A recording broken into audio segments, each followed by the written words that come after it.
Yeah, hi there. These comments are for PH. And this is Michael, the founder, owner, and the materials writer for the 7-step system to pass a TOEFL IBT. And I read one of your independent writing practice tests at my website. And you're also one of my students at California State University, San Bernardino. And I think from the looks of it, I think you have a very, very strong essay here. All right, I'm going to go ahead and read it. And you may want to go to your Ingrade account and read the essay with me, or at the bottom of this video, you can look at what you wrote and read it with me at the same time as well. Okay, paragraph 1.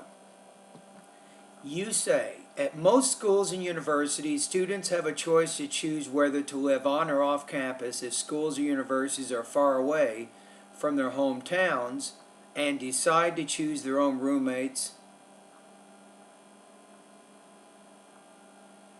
I'm probably going to say here whether they choose to live in dormitories or apartments. So I think whether will work better in this case. Good sentence, by the way. Many students choose their roommates based on personal preferences because they want to live with someone who has the same kind, and I'm going to put a preposition in there, of living style. No, wait a minute. Keep it the way it is. You're good. So the same living style. There are a lot of important qualities to be a good roommate. Thus, being communicative, respectful, and responsible could be 3 crucial qualities of a good roommate that most students are seeking. I'm going to just say seeking without a preposition. If you say looking, you're looking for someone. You're seeking someone. I think seeking, you don't need to worry about using the preposition. Okay, paragraph 1. Very strong thesis. There is no doubt in my mind what you want to do with this paper. You have also very good control of your vocabulary and your grammar. All right, let's go to your second paragraph. First, a good roommate should be communicative. Instead of saying communication is, I would just put a comma after communicative and just say or how about this, should be communicative, an important skill for having a good relationship between 2 people living together, because it can avoid misunderstandings. I'm going to put S after misunderstandings.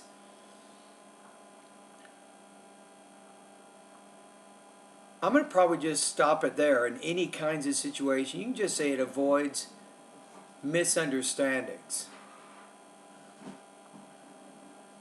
Okay, then you have your roommate. Now this probably is not the best point of view, because if you remember, in the beginning of your paragraph, of paragraph 1, you started off with many students and they. So that's probably what I would continue with in this paragraph. So you might say, roommates will never know what has happened if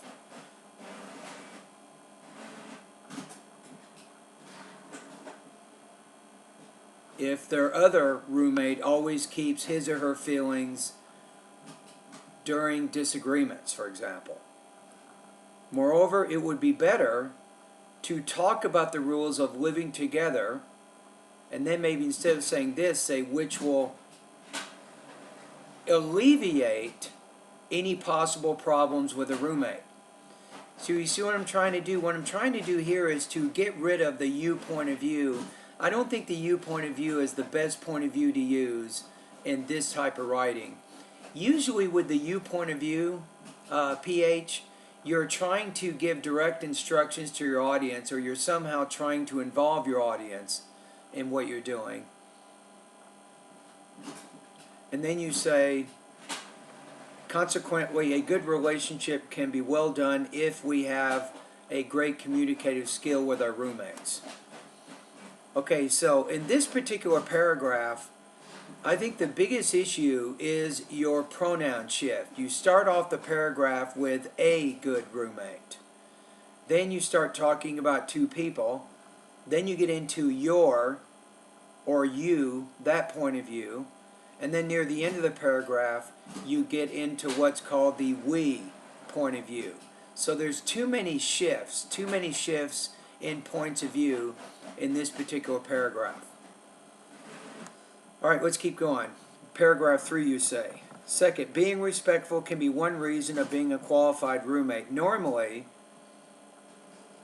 I'm going to change it to say, a roommate can easily access, or how about this? Normally, a person can easily access his or her roommate's personal belongings. A good roommate, however, you might put in there, will respect other people's privacy and not touch maybe his or her or their personal effects without permission. For example, a good roommate will not eat others' food stored in the shared fridge. Furthermore, a good roommate will not make a loud noise at night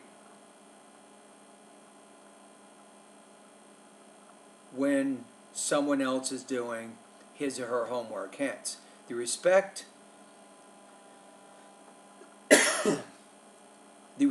is a significant characteristic of a good roommate.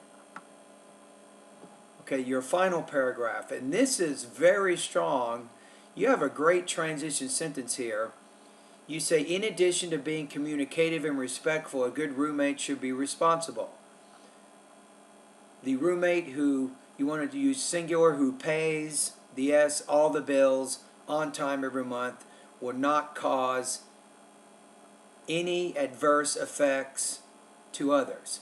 Also, cleaning plates after use can also be classified as a good quality of a roommate. Imagine a roommate with high responsibility. No, imagine if you have a roommate, how about this? I'm not going to say with high responsibility, maybe, how about this? If you have a roommate who is highly responsible, your room will be very nice and tidy. Now, what do you mean? The roommate's room or the other roommate's room? So I'm not exactly sure what you're trying to say there. But if you said, imagine a roommate who is highly responsible. If you have a roommate, now imagine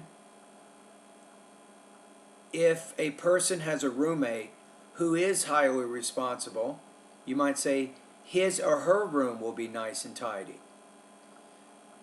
You will not, there is no worry, how about this? There is no worry about the room being in a mess. Therefore, responsibility will be finally a characteristic of a good roommate.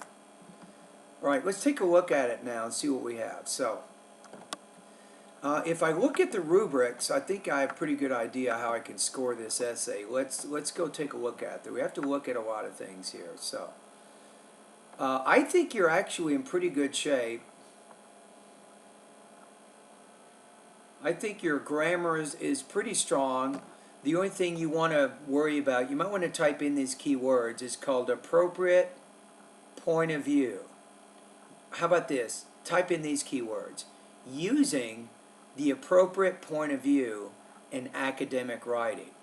So when you go to the web page, you want to take a look at the I, the you, the he, she, or it, the we, and then the they, and make sure you have some general idea of which point of view will work better in academic writing.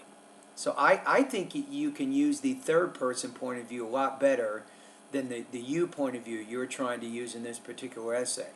But having said that, you have a very strong organization of your essay. You have a good thesis. I like the topic sentences you're putting in the body paragraphs. That's also strong. The examples and details you're using, I think, for the most part, connect pretty strongly to your essay.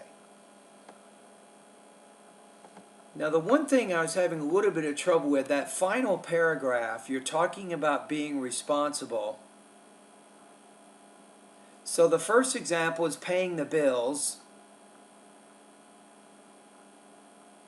But then you have cleaning plates after use can be classified as a good quality roommate. I'm not sure how that goes with responsibility, but then you did say if you have a roommate who is highly responsible, the room will be nice and tidy. So you're making the connection there between being responsible and then being clean. So I guess that's pretty good. Now, you didn't use a conclusion. I think it'd be a good idea to put a conclusion at the very end of this essay, but you still have a fairly well-written essay. Okay, your score here, I'm going to give you 3.75 out of 5, or 24 points out of 30. So I think you have some problems, some minor problems with your grammar, particularly with your point of view. I think you could have put a conclusion, I think, after your final body paragraph to help kind of tie up all the loose ends. Other than that, I think your essay's in pretty good shape. Now let's take a look at, I want to take a look at some possible lessons I think you should take a look at, I think will be important for you.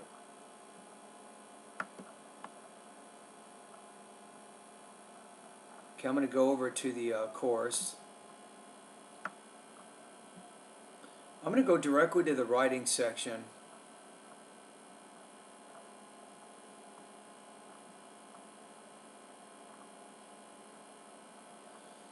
Okay, I'd like to have you take a look at lesson number 6, which is writing the conclusion. This is in the writing section of my course, writing lesson number 6. Also, take a look at lesson 8. Now, you're already pretty organized, but you could probably make some improvements with how to make your writing more coherent. It already is, pretty much, but I think you can still benefit by taking a look at that lesson. Alright, so again, you get 3.75 out of 5 on this one, 24 points out of 30. And thank you for doing the writing practice test, and I look forward to reading your next essay.